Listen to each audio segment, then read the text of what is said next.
My name's John. I'm a full stack software engineer with 10 years of experience. I help people learn to code to land a programming role.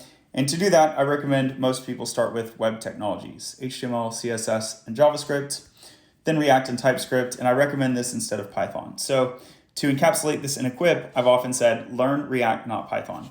And Simon is asking, why don't you learn React and Python? Good question. And the answer is multitasking reduces learning efficiency and retention.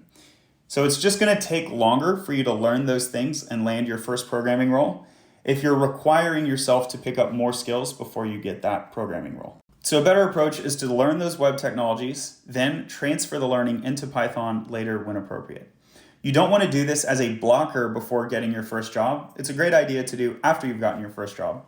So I do highly recommend that you learn Python later in your career. I use Python daily. I lead the Python guild at my company. It's a fantastic language, but it has a narrower set of use cases compared to web technologies, so that if you do this when you're first learning, if you pick a problem in the overlapping domain of websites and Python, you're likely going to select a backend problem.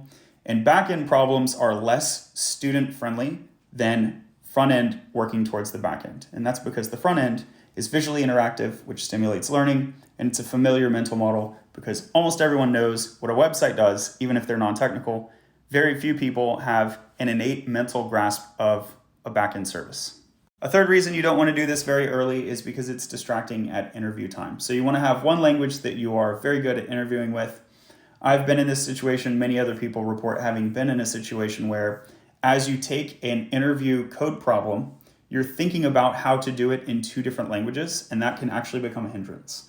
So it's better to do this after you've gotten that first job and you have some experience under your belt, and you can sort of accept the cost of a harder interview because the employer will have outweighing concerns such as the fact that you have so much experience and so on, and they'll overlook your stumbling.